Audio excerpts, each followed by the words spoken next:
الاحداث؟ الاحداث انها مؤامره. احنا كنا خدنا لنا رصاصه مؤامره على الجمهوريه كلها، مش على بورسعيد بس. على بورسعيد ولا على مصر كلها؟ على مصر كلها، عشان يوقعوا الشعب ببعضه. تمام. وبورسعيد بريئه من كل اللي بيحصل. بورسعيد زيها زي السويس، زي اسكندريه، زي القاهره. ودي مؤامره مدبره من فلول الحزب الوطني واتباع النظام السابق. انت حضرت الماتش حاجه؟ لا.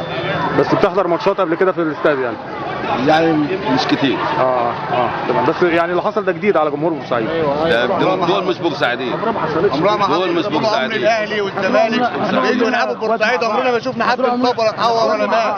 مهما يعملوا برضه مصر هتفضل صامته، هنفضل صامتين للاخر مهما يعملوا من الخونه اللي ماسكين مصر. الخونه اللي ماسكين مصر. مبارك لازم يتحاكم في اسرع وقت. مبارك لازم يتحاكم في اسرع وقت. مبارك وعوانه عشان البلد ابن البوابات، عشان اللي جابوا الاهلي ما يخرجش. ومحمود المنياوي الله ينور. هم دول اساس المشكله. الماتش بتاع المحله عملوا وقفوا ساتر الامن ما حصلت ان حصل فين الجيش؟ شفت الجيش عامل انتخابات كان عامل ازاي؟ شفت الجيش كان عامل ازاي؟ كان في حد بيعمل مشكله؟ كان في حد بيتحرك؟ مسؤوليه الامن الماتش دول الداخليه فين؟ تمام. ما عرفتوش ليه اللعيبه؟ لما الماتش هم مش عارفين كده، مش عارفين يسيطروا عليه، ليه بيعملوه؟ بورسعيد بريئه دي مؤامره. ما انا كنت في الماتش وشفت كل حاجه. بورسعيد بريئه، بورسعيد ابطال، بورسعيد ابطال وبريئه. يعملوا عيالي ديت يعملوا لهم ايه؟ انا ليا ولدين هناك، ليا ولدين هيعملوا لهم ايه؟ هم جايين من اول اتجاه هنا، ولا جايين في الماتش ولا جايين اي حاجه. فين دول الناس اللي ممسوكه؟ عشوائي. حسن المجدي واحمد المجدي، اثنين ولادك ممسوكين بعد الاحداث؟ بعد الماتش بساعتين، مش بعد ده بعد ما الدنيا خلاص خلصت. ما كانش في الماتش خالص، كلهم دعوا بالماتش. اسمهم ايه؟ احمد حسن المجدي وحسن محمد المجدي. هتعمل من بورسعيد لا كده. 16 يوم هنطلع البطاقه، يومها بالظبط 16 سنه و18 سنه. ما راحش الماتش؟ ما هو شاف الماتش، ماتش ايه؟ تمام. لا كده. تمام اتفضل. لا كده الماتش المصري كلهم كده. الشوارع كلها بتبقى مقفوله، والله كلهم كده. الشوارع كلها بتبقى مقفوله والمرور بيبقى مقفول. اشمعنى الشوارع امبارح كانت مفتوحه كلها؟ ما فين الامن اللي كان متكيه؟ وبرنامج شوبير قطع على حته بورسعيديه لما مدرج البحر قعدوا يقولوا لهم اطلع على البلطجي اللي كان واقف بالحزام، قطعها وما جابهاش. واخد بال حضرتك؟ لا مدرج البحر نزل ولا مدرج المنصوره والمنصوره ما طلعتش. واخد بالك؟ كل دوت فين؟ لما ماتش غزل المحله الامن وقف فصل ما بين الجمهورين، حتى لو ده شغب جمهوري. فين الامن اللي سمح للعيبه ينزلوا؟ بورسعيد بريئه.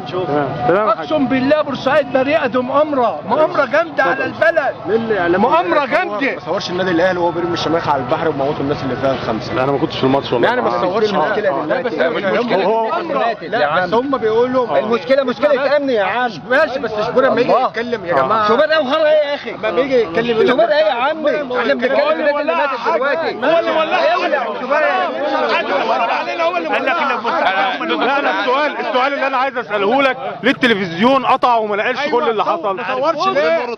موقعة الاهلي البدري فرغلي صوروا الاهلي، الراجل البطل يا سيدي البدري فرغلي الهلال المصابين، الراجل البطل، الراجل اللي بيتكلم بالبطل اللي الراجل اللي نقلوا المصابين للمستشفيات هم البورسعيديين، اللي كانوا واقفين بالالافات عشان يتبرعوا بالدم هم البورسعيديين، اللي شايفهم في الشوارع واقفين المحلات دلوقتي هم البورسعيديين.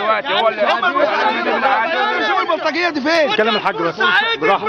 كلام الحاج. البورسعيديه علموا على شوبير، علمنا عليه. ماشي يا جماعه، احنا عايزين نطلع من قضيه شوبير للقضيه الكبيره. القضيه اكبر من كده يا استاذ. بص، البورسعيديه اللي نقلوا المصابين وادالوا لهم دم، اخدت بال سعادتك؟ والبورسعيديه دولت اللي ادالهم فلوس من جيوبهم وادالهم موبايلات وقلنا لهم اتصلوا باهاليكم.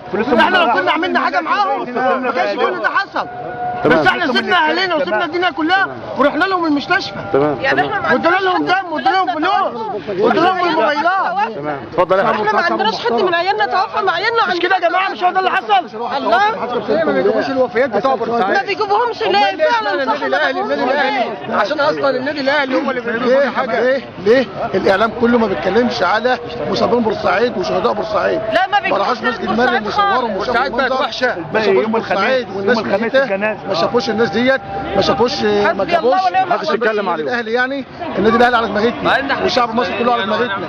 احنا شعب محترم. مش حكايه نادي اهلي ولا نادي مصري، محترم. حكايه كبش فدا، حكايه كمين. الاعلام عشان النادي الاهلي كله متوجه للنادي الاهلي. كان شوبير واعوانه والناس ديت بيفتقوا الله بشعب بورسعيد. هو زعلان واحنا زعلانين. قاعد يعاني بقاله 15 سنه بيعاني من الري. بقالنا 15 سنه حربنا بضمك عيشنا واكل عيشنا. كل ده عشان المحاكمات. قفلوا المنطقه الحره، جابوا الوارد. كل ده لما البرلمان انتبه للمحاكمات برضه مبارك هيتحاكم عشان ينهوا البرلمان في موضوع الكوره. لما البرلمان قال هنحاكم مبارك كله قاموا عاملين موضوع عشان ينهوا الناس عن المحاكمات. هيتحاكم برضه هيتحاكم. اخر مرافعه للواء احمد رمزي. بعد كده القضيه هتتحجز للحكم. او اللي بقول لك عليه اسمعه، يوم الخميس اخر مرافعات اللواء احمد رمزي. بعد كده يوم الاحد القضيه هتتحجز للحكم. تمام. هيطلع حكم.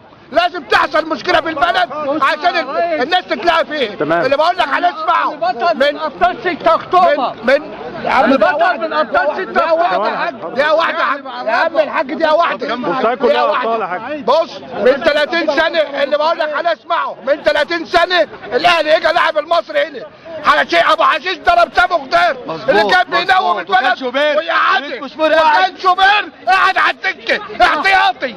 بص طول عمرنا بص دي ماتش كوره، دي ماتش كوره مش مشكله جماعيه. اللي بقول لك عليه اسمعه، في ناس نزلت التراك مش من بورسعيد. ناس بتدسع يا جدعان اسمعوا، في ناس نزلت التراك مش من بورسعيد.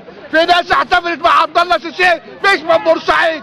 اللي بقول لك عليه اسمعوا، القضيه اتحجزت للحكم ويوم الاحد خلاص التمثيليه والمسرحيه انتهت. لازم تحصل مشكله في بورسعيد. اليافطه اللي دخلت دي، انا بتكلم بالنسبه لليافطه. في امن في الدنيا مش عارف يمنع يافطه انها تخش استاد تعمل فتنه. حته يافطه مش عارف يعملها ويطلعها. امال بدنا امن ازاي؟ عاوز افهماني. عاوزين يعملوا فتنه ويعملوا حرب اهليه. ما كانش الله اللي في الدوره، اللي في الدوره هم اللي عاملينها بالفلوس عشان يوقعوا البلد دي. ومعروف وبقول في اغنيه طالعه. يافطه موجوده من في اغنيه طالعه بتقول احنا هنموت بتوع الاهلي. شوفوا الصوت اللي بيغنيها، عيل عنده 16 سنه. فين المدير الامن؟ فين الامن القومي؟ ما عندوش اخباريه في الموضوع ده كله. ما يهمك موضوع الاهلي. موضوع الاهلي يا جماعه عشان الاهلي عمل لهم قلق في مصر في القاهره. هو الدولة كل شويه الرابطه بتاعت الاهلي، الرابطه بتاعت الاهلي مكروهه من اي مخلوق. مكروهه من الجيش، مكروهه من الشرطه، هنا من مسجد المحله. دي مكروهه والله. من مسجد المحله هي معموله مع ذلك. انا لازم الدوله ده فخر الدوله افهموها بقى.